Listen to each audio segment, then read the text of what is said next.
Hello, that's me, the Nerve Nerd. We are doing some magic today. So there's a new Avatar Last Airbender set on Magic Arena, and I love the Last Airbender because Aang is one of the purest examples of a Buddhist hero in American pop culture. He solves his problems with nonviolence whenever possible. So I like that a whole lot. Plus, this show is just very silly and very, very near and dear to my heart. It's a kids' show, but it definitely deals with some very mature issues, especially as it gets further along. Um, it's got a lot of stuff about abuse and um, family issues, as well as important coming of age stuff, I think. So, we're going to do Premiere Draft. So far, just to go over it really quickly, we've got white blue flyers. I have not made this deck yet. We've got blue black, draw two, using clues and other draw effects. I've done something kind of like a white blue black or a white blue red draw two slash flyers deck, but I didn't really pull strongly in any direction. This was using sealed, and I did terrible. Fire Nation aggro is black red. They've got firebenders there that put mana into your mana pool during their attack step, and allow you to power out really cool effects and things. It actually, I think that Fire Nation firebending pairs really well with waterbending in some decks. So I was making in my last draft deck. I made a red blue that was really good. It combined waterbending and firebending. Earth Rumble Ramp. This I think is so far the strongest thing that I've seen. Not confined actually to red green. I think it's actually more of a red green white thing. You try to make 4 power creatures and you use earthbending to make giant lands or to just spread. The common play pattern I see is to earthbend up a number of lands to 4/4 and then start making more of other sizes. Or you can just Voltron one giant one, because one of the cool things about some of the abilities in this set is they actually can't target lands. Some of them very specifically will not be able to handle earthbent creatures or earthbent lands. And then when you do have a removal spell that can handle a land, well, it gets rid of the creature land, but the player that lost that earthbent creature gets the land back as a tapped land, and then they can use it as mana again. So you're not losing as much when you lose one of these guys, and that makes it to where it's very hard to outperform against a deck that's toe to toe with you. Allies, I have done this in sealed. I don't really like it. Green, white. I've played it as green, white, blue. But there's allies in all colors. I mean, I've even had some red guys. I really like Uncle Iroh as a character. As a card, I don't really understand how it works in the set, but I had a red, white, green ally deck. We've got white, black sacrifice. This looks like a really cool deck that leverages things that you want to sacrifice to generate powerful effects, and it has clues, and basically you just get incremental bonuses over time as you sacrifice things. Combat lessons. This is a really good deck. I did a draft with this and did really well. Red, blue. You can dip into white a little bit for cantrips, but combat lessons is very good. There's a lot of cards that get extra bonuses from playing more lessons, and there are a lot of permanents that like to see lessons in the graveyard and sort of level up when there's more lessons in the graveyard. So it's really interesting. It also pairs really well with waterbending. Um,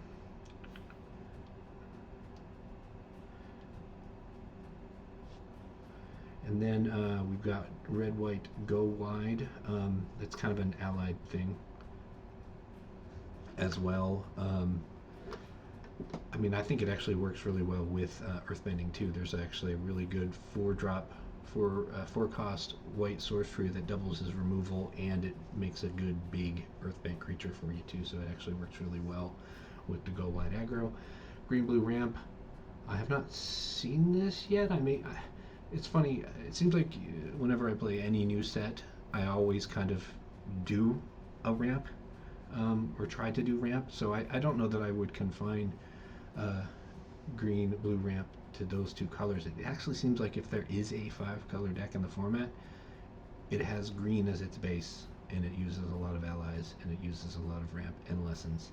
Um, Luis Vargas talks about there being a teamer deck that he's seen that's got red, green, and blue that does really well and has this kind of structure to it. So in draft, we're going to try to get down to 2 colors because you can get away with a lot in sealed that you can't get away with in draft.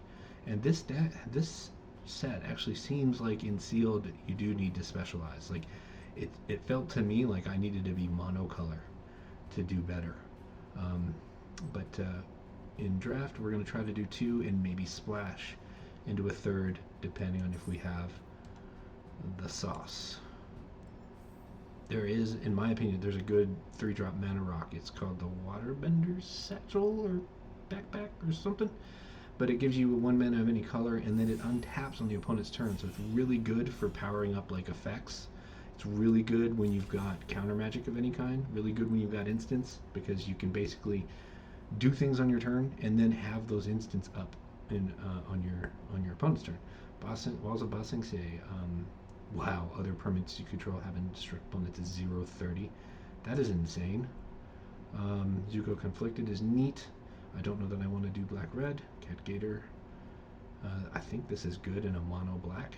Allies Slash. This is great. They do this card all the time. Energy Bending I really like as a concept, but I don't think it's a playable card. I mean, it gets you a card and lets you fix mana if you're doing the 5 mana thing. These cheap lessons are really good.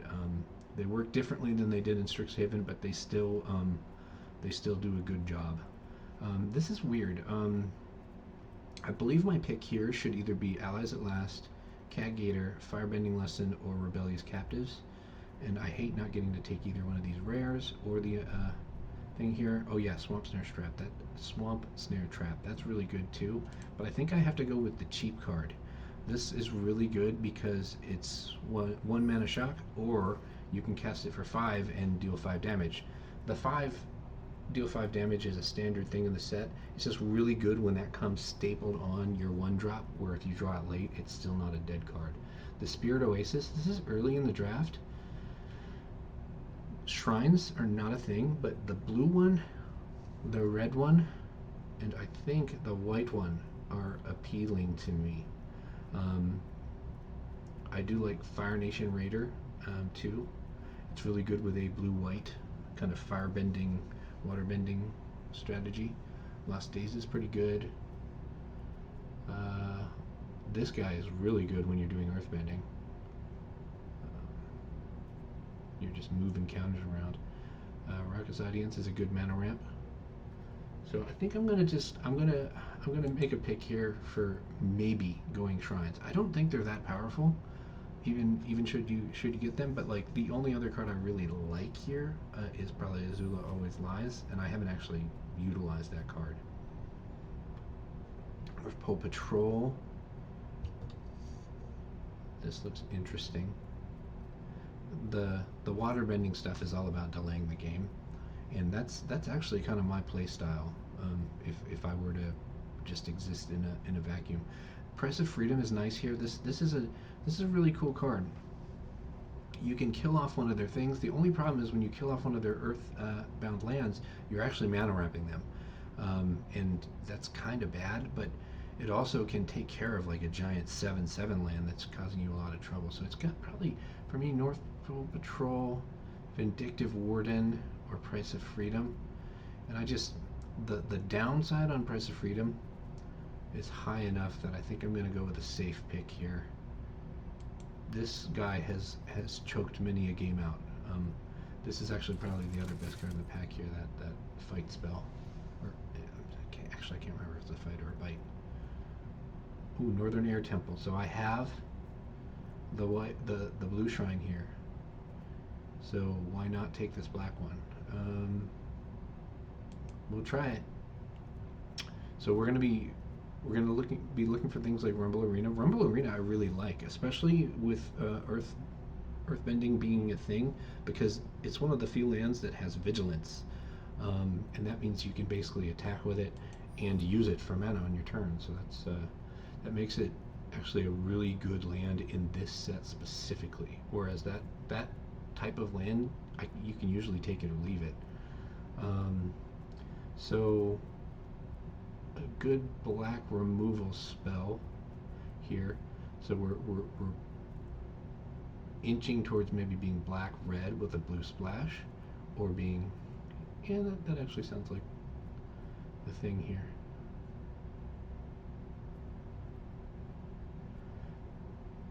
Or I could take a lesson.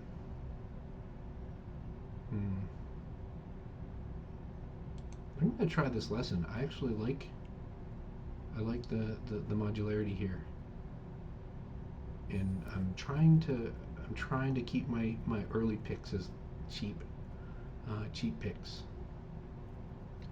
War Balloon, I really like War Balloon, and I also really like Waterbending Scroll, but I worry about Waterbending Scroll with what I have now. This gets insane when you're playing 10 islands in your deck, because you're just always drawing an extra card. This has always been good for me. I haven't had any games where it's just been shot out under me. It seems like it should get shot out under you a lot more than it does. I'm going to go here, and I'm going to be sad about not taking the Waterbending Scroll. Accumulate Wisdom. This is one of the lesson payoff cards. I think I'm going to take it. I want this dual land really badly, though.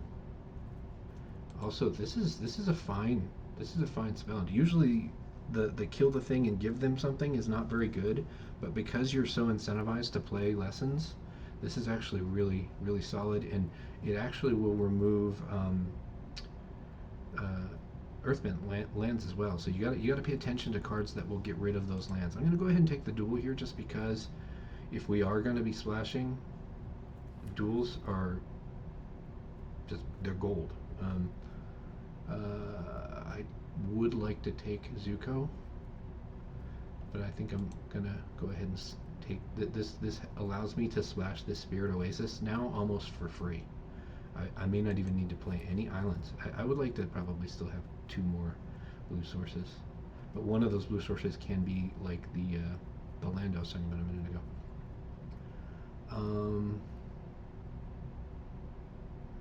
This would lean us more towards a black, heavy black. I'm going to take the duel again.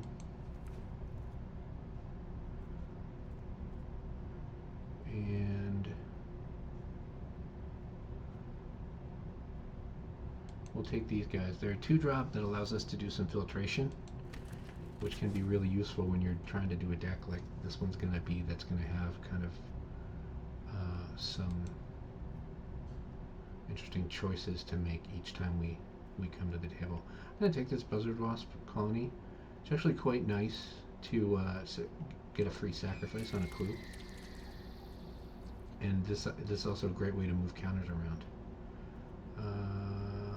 I don't like this Rough Rhino Cavalry, but when we don't have a pick, we take something in our colors. I really like this Rabaru troop. I don't know if it's any good. I like the versatility here. I like what it does. Badger Mole Cub. Oh wow, that's actually really good. Southern Air Temple. So this is a 3rd shrine.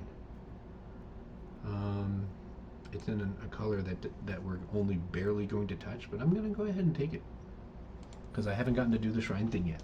This could end up being just dumb, but I'm going to try it.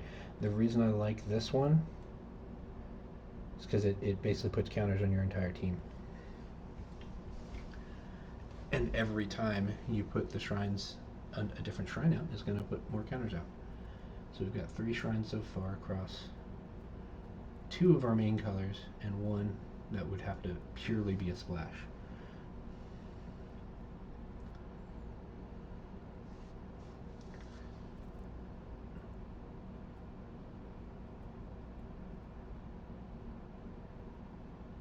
I like Rose Ice Cruelty.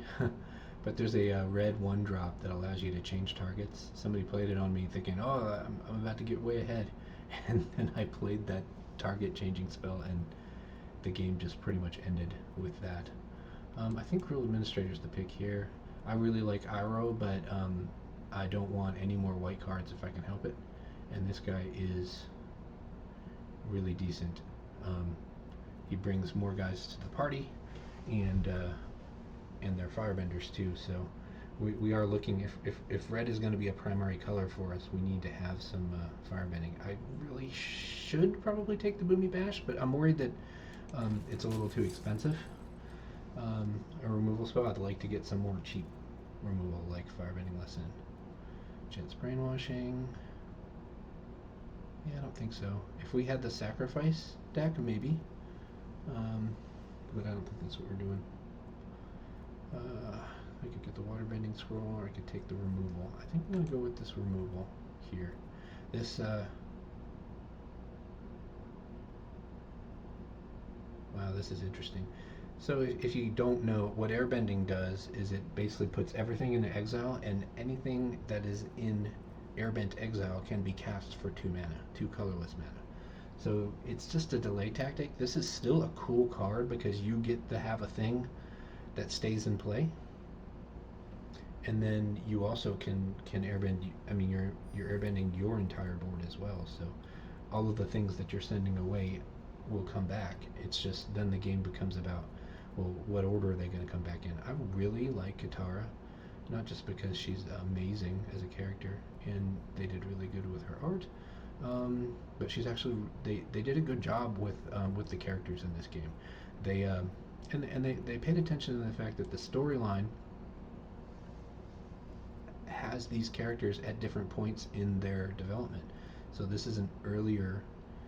Well, no, I guess this is probably the mid to late phase for Katara when she starts to come into her power. But Katara's really good, Sokka's really good, and all the different Aang variations are. I mean, the stories that these cards tell. I mean, it's one of the reasons I still play this game after all this time. It's the artwork and the stories that just kind of come about while you're playing. I worry about this. This is a really good card. She gets powered up when you've got more lessons in your graveyard, and she helps you get those lessons in your graveyard. Ooh, I want to have this guy. But the problem that we're starting to develop here is that we're evenly split across 3 different colors, and that's always a thing that I struggle with. So I should probably take either of these 2 cards. And I think I'm going to go with the removal because it kills just about anything, and it's a lesson. Got to keep in mind that lessons are going to be really important. I would like to get the Bender's Waterskin. This card is really good, but it was not as good as it looks whenever I played it. I had it out once as like a 7 or 8/3, but I was already winning. The nice thing about it is when you're already winning and they do kill it, it replaces itself. But I think I'll take this because it's going to allow me to hit all the different things I'm trying to do with this deck. I'll go ahead and take this because I don't care for these cards, and this will give me access to be able to cast that Southern Air Temple. It will help me get there. I had somebody play like 4 of these against me, and then he never played a single spell. So these things were just toe-to-toeing with like my tokens. It was really dumb. I'm sure he just drew his cards in the wrong order though, so I do not like Flexible Waterbender, but I will take a Boomy Bash now. That's a good card to pick up late. And I do like getting this Waterbending Scroll late.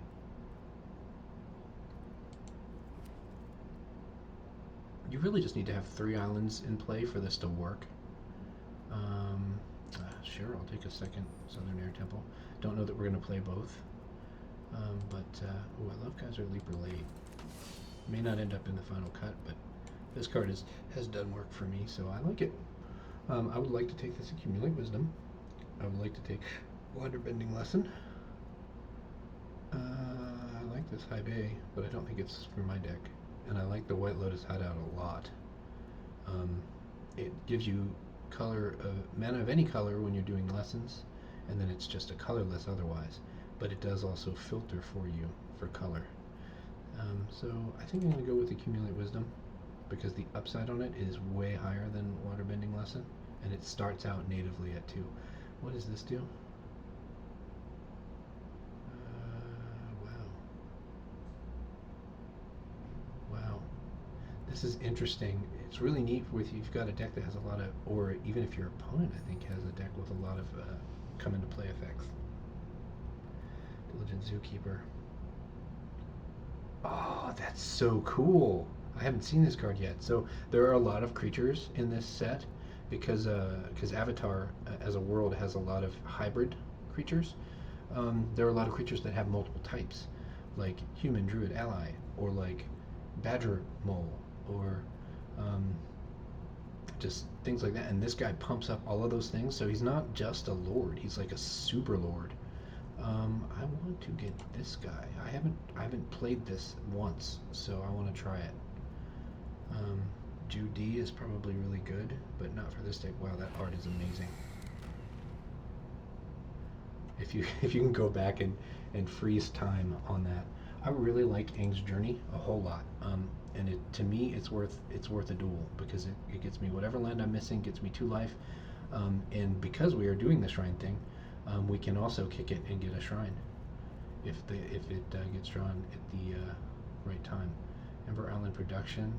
Oh yeah, this is a great episode when the Avatar and crew are being played by performers in the Fire Kingdom, and they are totally dramatizing everything.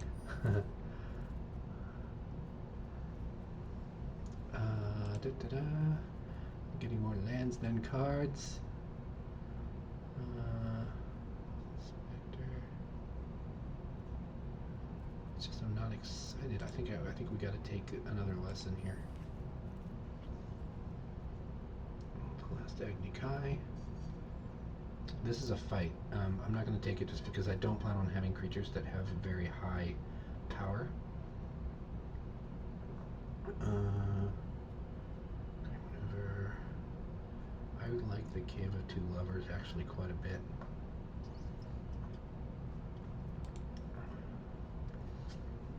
It reminds me of the Chocobo Saga. I probably should take Messenger Hawk, but I haven't gotten to play with this yet, and I think my theory is that it's really good. And I actually think that Earthbending is one of those effects that it does get better when you've got repeated instances of it, but it actually plays really interestingly when you just have a few cards here and there that have it. I do feel like 3 Zuko's Exile is probably too much, so we're going to go with a second Daily Indoctrination. But again, with this theme of like, so early on I can get something out of their hand, or I can Earthbend 2. Earthbending 2 is kind of like the, to me, I think it's one of the perfect things. I like thinking of 3/1 guys like this as Death Touchers. I would really very much like to get this lesson though. I've played this to good effect so far. I think it's great. Plus, I love the art. This is a moment Aang, I think, is considering his love for Katara and abandoning it. Well, mostly because it's very hard to be the savior of the world and protect all the people that you love. So there's a lot of pressure to sort of not necessarily abandon them, but move away from them so that you feel less pain.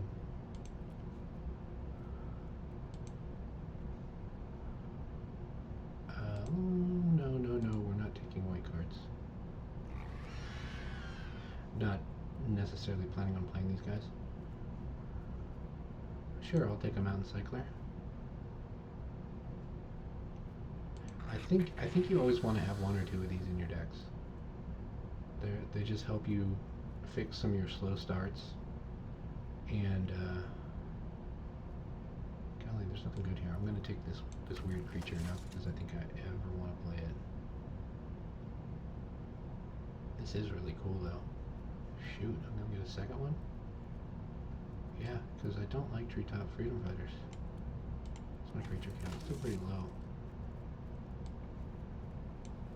I'm not going to play the Cunning Maneuver. not going to play How to Start a Ride, I don't think. We're not the Go Wide deck. Oh, wow, are we done? No, no, it's just... No, we're done. Holy jeez. I guess I was talking so much that I didn't realize I was already to the end. So we ended up with 3 shrines. We were really hoping to see the red one, because the red one's really powerful. It makes you little prowess monks. But I do think that, well, we actually have 4. One of the things you can do, if you've got one Southern Air Temple in, you can cast the other one. You'll trigger both of the effects, and then one will go away. So it's kind of really interesting in that normally you kind of are disincentivized from playing multiple copies of something that's legendary, but this is actually an instance where it's actually pretty good. They did that with something in the Final Fantasy set too, I remember. So we don't have a lot of creatures, but we also want to keep all of our lessons that we can. So I don't think this is a deck that's going to profit off of Waterbending Scroll. It's really good when you've got the goods to make the game go long. With airbending and with high toughness creatures, there are so many creatures in this set that have like 5 toughness. But this does not look to me like a deck that's going to do that. Like, I really need to be active casting my spells. I do think I may need to run these porcupines just because I have enough spells that they should theoretically be 4/4s a lot of the time. I wish I had more waterbending. Kitara's waterbending, I probably should have taken some more clue generation too. This is hard. I don't actually think I want to sacrifice creatures or things, and I don't have a lot of clue generation. So I'm going to get rid of this because it's not a thing I'm going to be doing. I think I'm going to get rid of this because I don't have a lot of stuff to do with Firebent mana. This guy's too good, I think. I don't like this deck. I don't think it's that great. Yeah, I see that it has a problem with the winning. Is what my first impression is. It's going to have a real problem with the winning. Doesn't do much. Maybe getting an early start will help. Will do. I can get a lot of counters.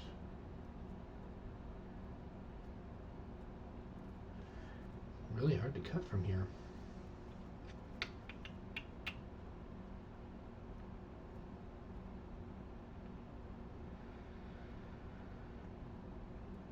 I think it's right to cut abandoned attachments.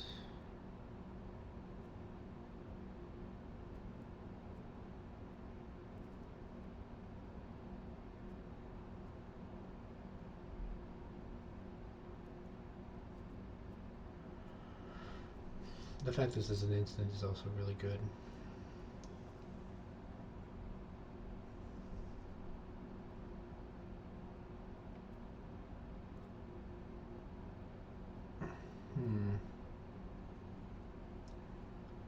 Maybe the Cave of Two Lovers doesn't do anything for us.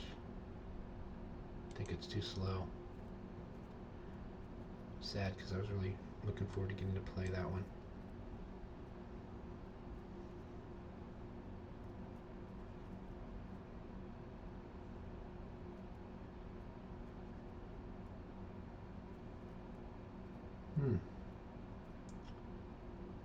It's difficult. I don't think I ever want to have more than one of these guys in play. Kind of same with this one. The only benefit here is that these guys have 3 toughness. And our creature count is very, very low. So when I'm dealing with low creature count, I start getting rid of things that like either protect or power up creatures, and I don't see much on those lines. One of the things that's nice though about a low creature count deck is if you've got cards with earthbending on them, they do kind of fix that somewhat. So this actually doubles as a 2-drop.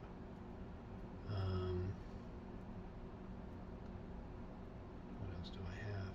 This actually doubles as a creature. You know, it's a 6 mana 4/3 flying, or you can just throw it in front of something.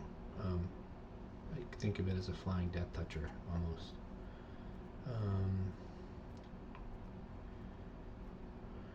I'm very concerned.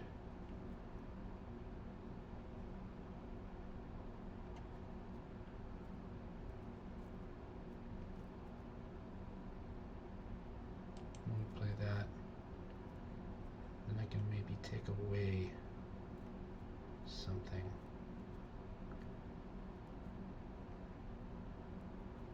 Since I have so many red mana symbols, I'm going to go ahead and take away one of those.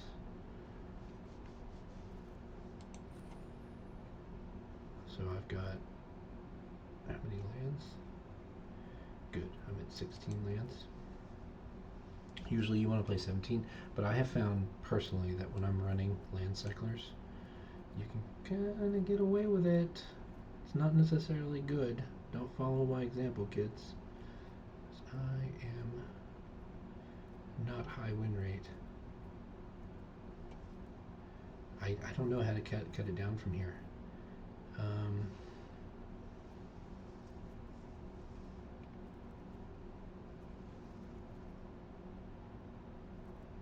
don't know if the water skin really functions for us. I think I'm just going to cut the one Zuko's Exile and try this. One of the things we might do if our first game goes really poorly is just go ahead and cut the shrines, and then just, you know, pepper in Porcupine, the Colony, and then Zuko's Exile. Maybe even get Abandoned Attachments back in there.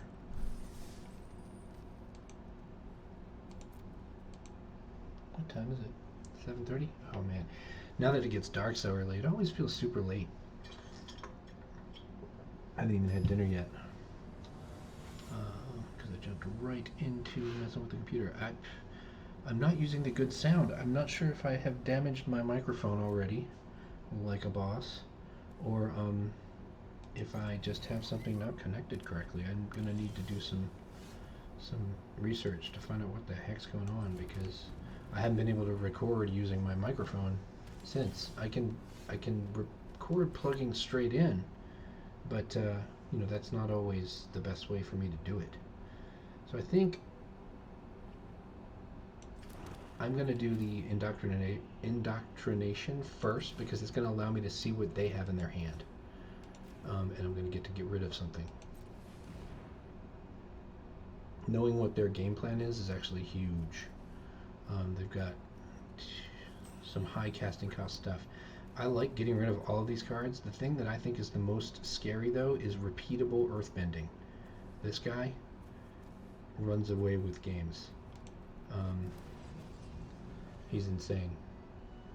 Any of these repeatable earthbending effects are just, you want to play those if you can. They're very good.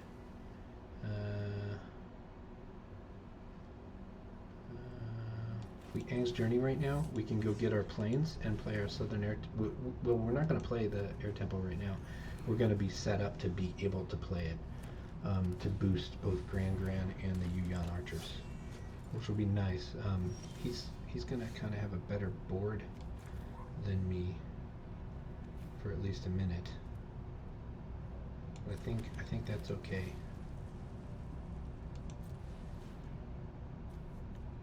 I'd really like to get one more thing out. Oh, you know what? Yeah, that's what we're gonna do. We're gonna get rid of, you know, I think we're gonna actually get rid of the water skin here. We need it to fix our colors, and our colors are fixed. Sucks that we just cut a plains though. That's okay.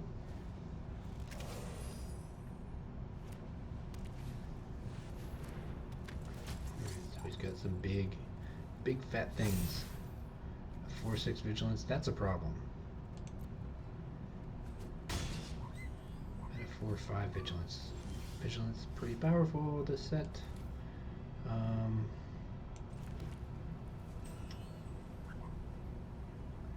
Number of lands I control to target. So let's go ahead and lighten him up a little bit.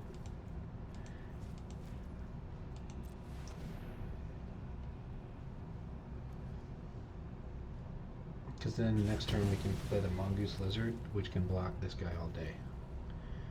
I don't like the card advantage he's got here. He can play ally spells from the top of his library, and he has plenty of mana, so he's getting some more stuff in play. I don't like here. This allows him to basically pick off anything that's a problem, but he can't pick off things with high toughness. So this is going to be important for us.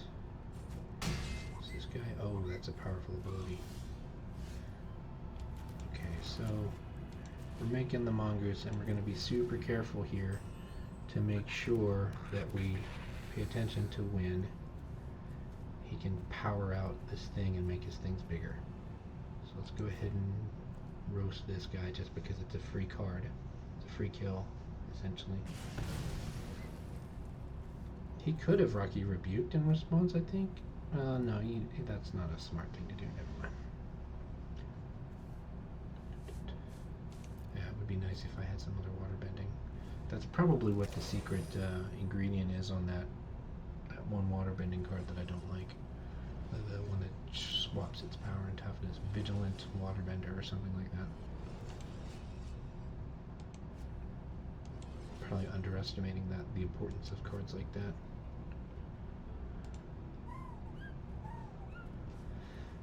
But for me, the big things that are good on the water bending side are Katara and that 4/3 flyer. So I could mass block here, but the problem is he can eat one of my things, and he can also just post combat get rid of my mongoose lizard. I would much rather take a hit here, play this air temple, have everything bigger the next time he tries to swing at me. We're gonna try to get this thing sacrificed as soon as we can, probably. It'd be great if we drew the black shrine right now. Because then we could play the southern air temple, then play the black one. This isn't bad though. We're going to play the air temple, and then we're going to get to play the accumulate wisdom. If yeah, I thought I just tapped my mana wrong. And then it's gonna also pump up Grand for us, I think, when I do that. All right. So now I feel a lot more comfortable about blocking this guy. Oh yeah, let's go ahead and... Wait, this was... I ended up sticking that on my deck? Oh yeah, that's right. I wanted to have a plane cycler. That's why I kept it. That's the only reason that card is actually in the deck. I don't plan on ever getting to hard cast it. So we got our second Southern Air Temple. That's cool. We don't have any good attacks.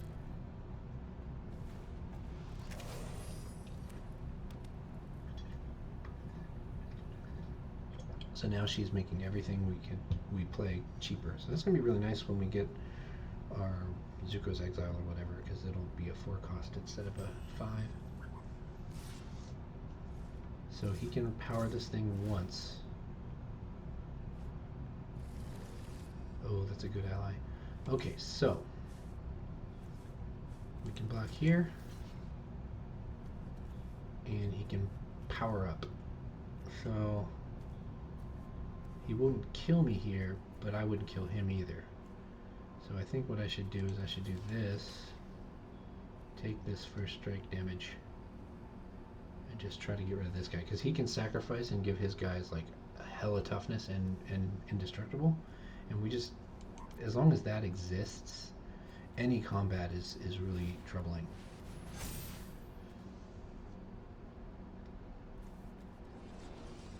Oh crap, he can Rocky Rebuke the Yuyan archers.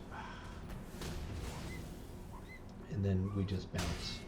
So I got a card out of his hand there. But more importantly, I got to kind of critical low life. Okay, so we're clutching. Oh, we didn't do our mana right. Alright, well. See if I'm right. We should get 2 counters. I think we get 2 counters. We're going to keep this one, and then yeah, both the things go off. So we get 2 giant things now. But the problem now is that I think he can just attack around me, and really that's all he should do. He should take this turn off, put some more things out, and then just plan on attacking me and using the Water Tribe Captain for a mini overrun. Because I can't survive that. It's actually so ooh, I can't survive any scenario here, I don't think, Because what I have to do is I have to kill this thing in order to maybe scare him into thinking he doesn't have an attack. Okay, so I don't think the shrines are actually going to be good. I think I need more permanent. So I'm going to go ahead and swap out those shrines. I'm glad I got to check them out. I think if I had the red one, oh god, forget that. I think if I had the red one, we could be talking about something interesting. But I mean, I got to get 3 counters on my things, and I couldn't withstand. He kind of had a curve out deck, but still, like, there is a deck that could be doing this better than I'm doing it. I wonder if I can actually just run the white and the black one. See, the thing that's really missing is you need some sort of effect that allows you to put these back in your hand, I think, or allows you to flicker them out. Is that what it is? Can you airbend? Can you airbend shrines? That might be the trick. Huh. I wonder. Okay, so we'll go with another porcupine. Yeah. Then we don't need the white anymore.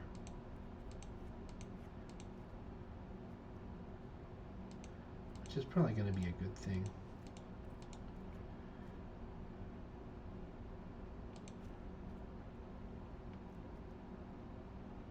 Then we need to make sure, I think, that we have...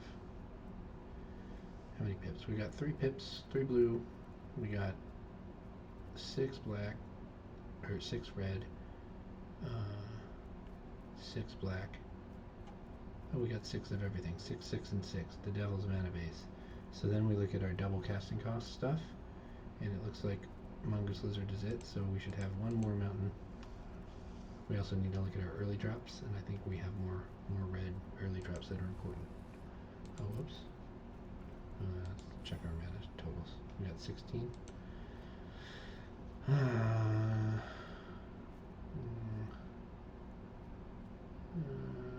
No. So I think we do this. Let's get rid of the Bender's water skin since we're not trying to run the 4th color, and then just have another late game guy. I mean, that exhaust ability is actually pretty good.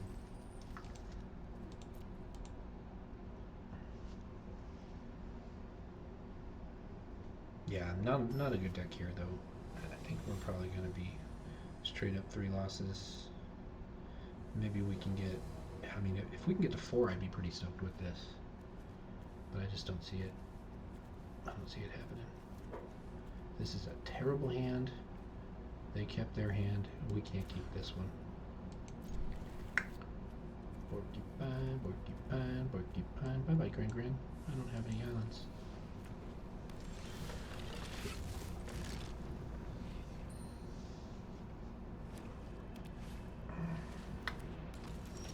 Such creepy art. I really like the card too. I like cards that do that, do exactly that. It's interesting. Yeah, I mean, it's not really like good. It's not broken or anything, but it's just a fun thing to make a bunch of copies of the thing. And be like, I'm killing you with a bunch of copies of a copy of a copy of a copy. And that's a good incremental advantage card too. Okay, so we want to counter on this guy, so let's go ahead and blow this. And that'll get us another spell. Oh, that's just great. We'll be giving them clues as we go. Probably just save these for anything scary. I mean, oh, what? All right, I'll take it. I'll take a nice free win. Thanks, buddy.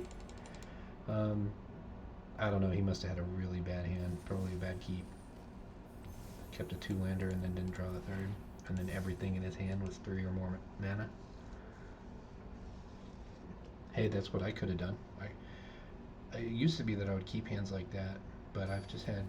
It's my least favorite thing in Magic to start with 2 lands and then not draw anything and not be able to play. Like I will keep a 2 land that has a 2 drop, um, because if I can at least play on turn 2, then I have 3 turns to draw a land. Um, so it's okay. But if you don't even have a turn 2 play and you don't get a land, it is complete disaster, and it's the worst feeling you will ever have in your life. Um, yeah, pretty much. All right, so he's got 3 mana. Which one of these things do I like the most, or like the least? It's got to be this Diligent Zookeeper, because this stuff gets super, super powerful if I don't. I mean, it sucks because he's still getting to play on turn 3, but I mean he had choices for turn 3, so I think I made the best possible decision given the knowledge I had at the time. Go for the long game, because I mean that would just be insane. As soon as that guy hits the table, if I don't have a way to deal with it, the game is just over. So when this dies here, wins too. So it's like, oh, go ahead, kill it, please. So I think what we do here is we just say, guess what? You're gonna get to attack. I'm gonna get to attack too. We'll save this Swamp Snare trap for the next thing.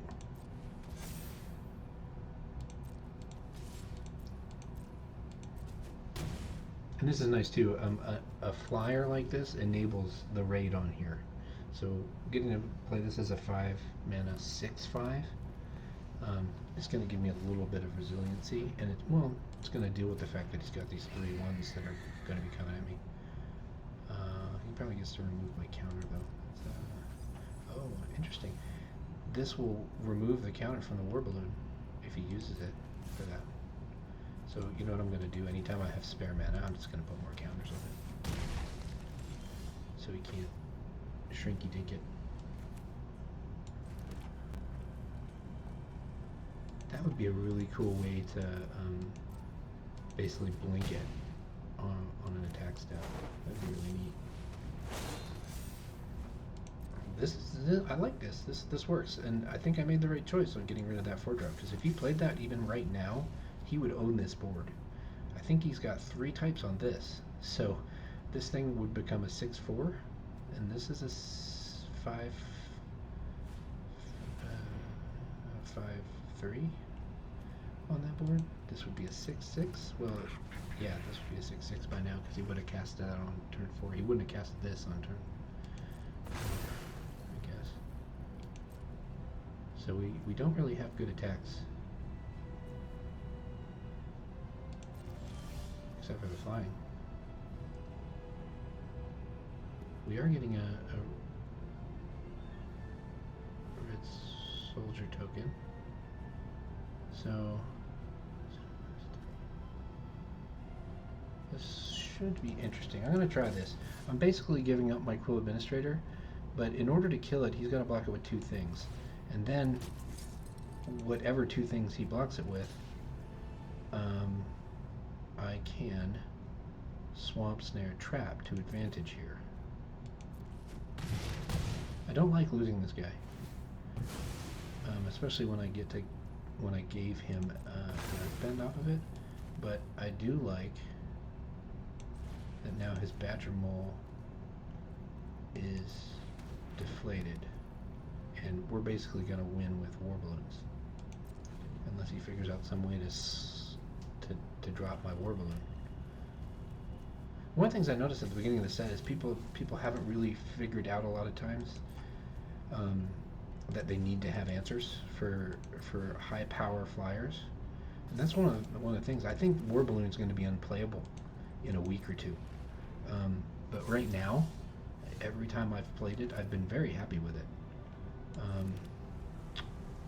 So no reason to Firebend here. We'll just leave our Firebender at home, and then we'll make another flyer.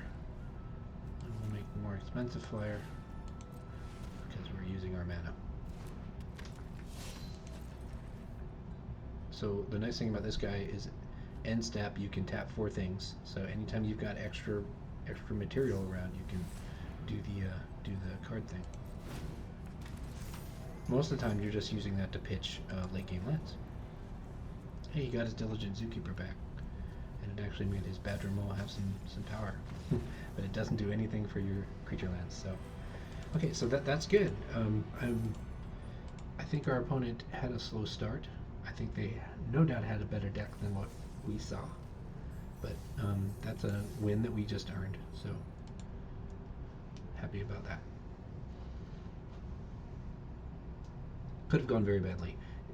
Giving up my my big beefy guy was only kind of a good decision, I think, based on the fact that I had that flyer that was going to continue to cause trouble for my opponent. It's interesting because I don't think the 2-3 stat line on flyers is good this set, but I do think 4-3 is very good. I think that's where you want your flyers to be in this set, at least right now. They do have a common, I think it's common, 4-4 reach, but I don't think people are that conditioned to play it yet, and it might not be 4-4 on blocking. They do have a 2-3 Death Touch that has reach, and that card is definitely a problem for one such as I. Oh, this is great. So, Moving Bash is not a lesson. I'm going to go ahead and pitch the land. I've always got a roughly 50% chance to draw a land until very late in the game. So when we're looking at a situation like this, lands are okay to drop. Alright, just in the interest of getting to play the best card on time, I'm going to play the Serpent's Pass first. True, I could get a Porcupine out, but I think having Cave of Two Lovers out next turn is going to be really important.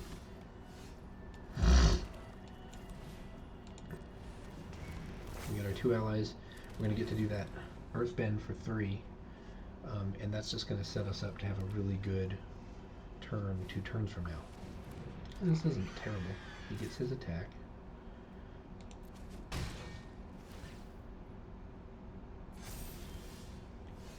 We're planning on just killing that monkey. What does he do though? Yeah, he gets stronger with exhaust. So my plan was to kill the monkey all along.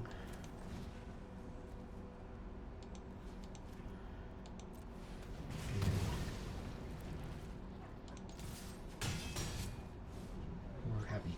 He's going to keep getting counters with this thing, but the nice thing about when you have card effects that give counters like this is that as someone playing against those effects, it's pretty cool that I have ways to kind of undermine him when he makes that decision to do the thing. All right, so I'm going to go ahead and attack in with the engine room. If he blocks with this dude, I'll just swamp snare trap him. Okay, he did not.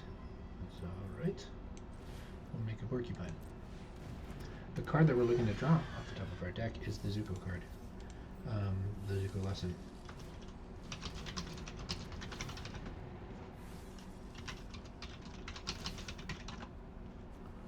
Ooh, that Fire Nation Drill is a powerful card. You basically get to terror something. It's weird, it only does 4 or less, but it just turns out that 4 or less is exactly what you want this card to kill.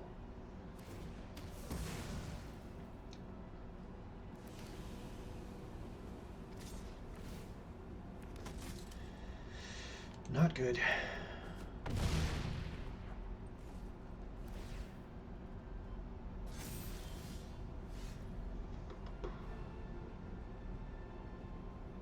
think I'm losing this game.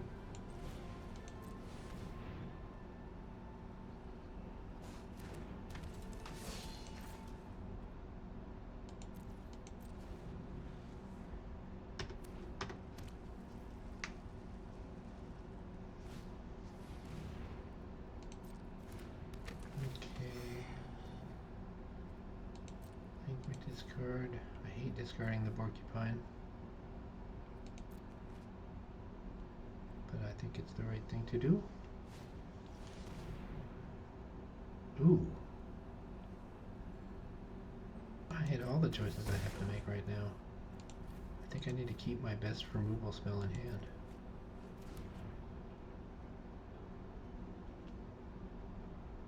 So he wants to attack with the drill and crew administrator. And why not? Why not a firebender as well? Gotta get that drill gone if I can, but I also gotta get that crew administrator gone if I can. So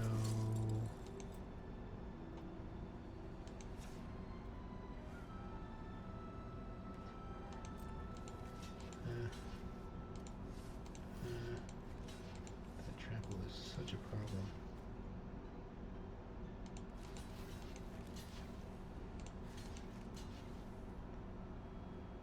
Ugh. I hate it. I really hate that he made me lose my hand. Here we're hoping to just draw land. Oh dang. Well, that's actually better. I can get rid of the cruel administrator now, but I think I died to everything else. What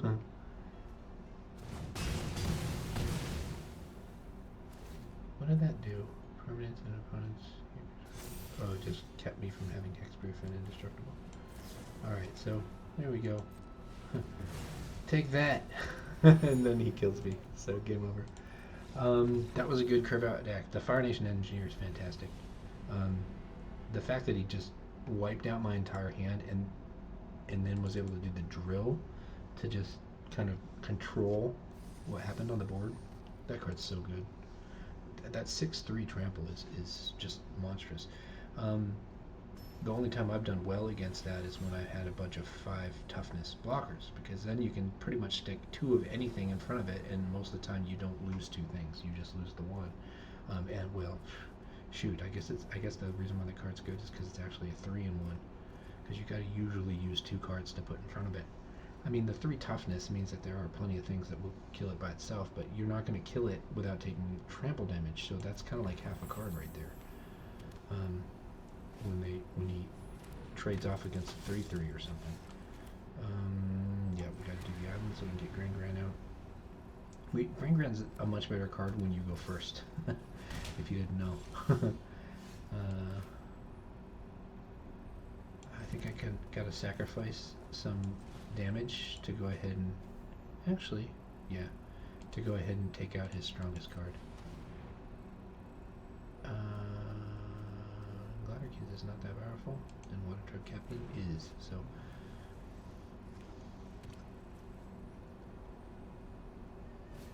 Glider Kid is gonna kill me, watch. I don't like Earth Kingdom Protectors. I don't like it. I'm gonna end up liking it maybe towards the end of the format. I don't know. Do Aang's Journey, get us some life back, get us an island, and then we can play Grand Gran.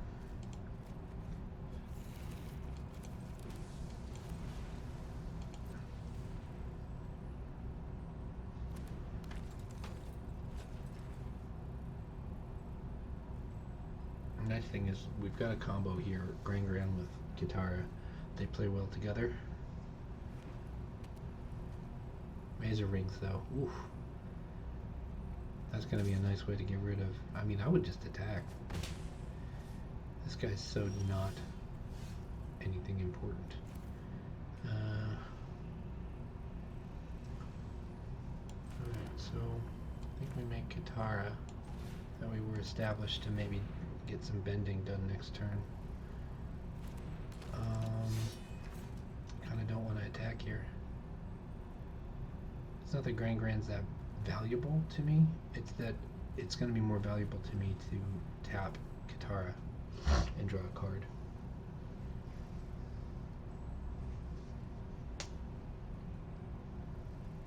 And we'll get to do the thing whenever she taps. And we may just fire off. If we get a land, it's going to be great because we can get rid of those glider kids. And that'll probably just be our turn.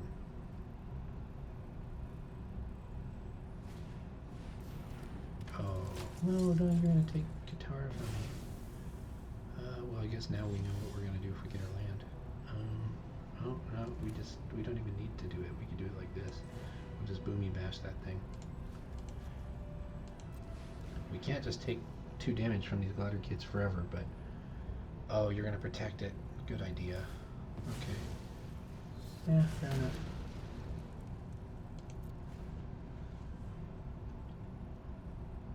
Yeah, I mean, nothing I'm gonna do about that. He's got the card, he's gonna use it.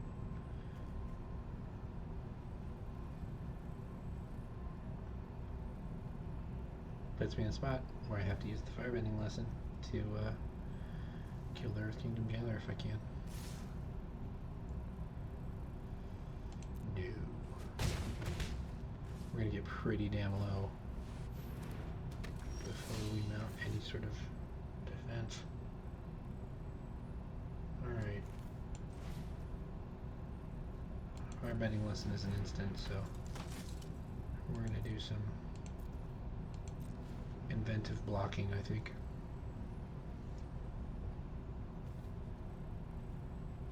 A good curve out for my opponent here. Oh, that's not good. Who's gonna fight? Is he gonna use Kyoshi Warrior to fight Vindictive Warden? Yeah, that sounds about right. So, I mean, I hate this, but I pretty much die if I don't do it, so at least make him pay for the fight, and that way he won't get any more allies either. We've got Grand powered up, not that it matters. We've also got Accumulate Wisdom powered up, so let's see what we can get with that.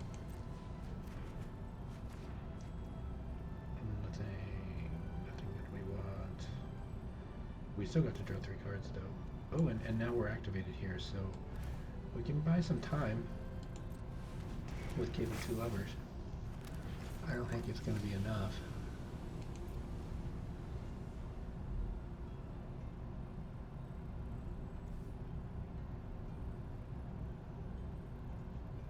That's flying.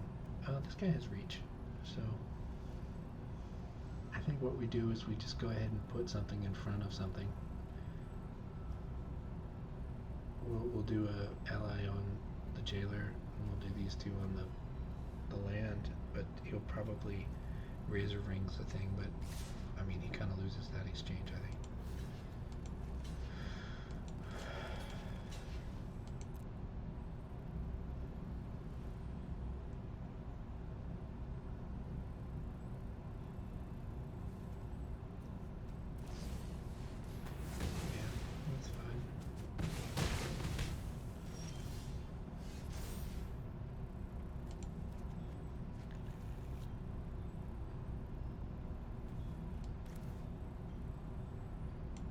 Make 2 things, one that can block the glider kids.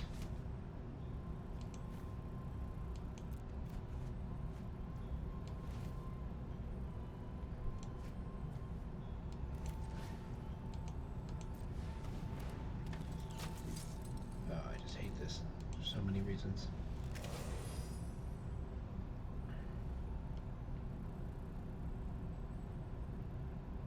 He's got to have something that does something here to my stuff.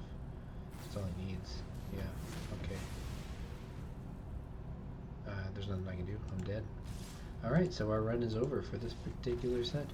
The deck performed about as well as I thought it would. I do think that the shrines were a mistake. I do think you gotta have the red shrine, and I'm gonna go look real quick. I want to know if you can bend shrines away, because that's the thing. If you can flicker those things. Oh, here's that shrine. The Crescent Island one makes you little 1/1 red monk creature tokens. So is there anything here that does airbending? No, none of these things do airbending. So let's go look. Let's go look real quick. Airbending.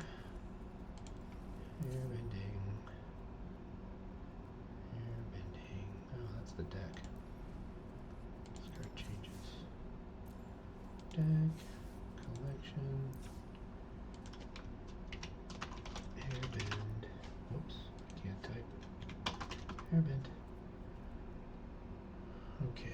Airbend a permanent or card, exile it. If a card is exiled this way, its owner may cast it from exile by paying 2 rather than paying its mana cost. So that is the trick, my friends. You need things that allow you to airbend your shrines so that you get to duplicate them.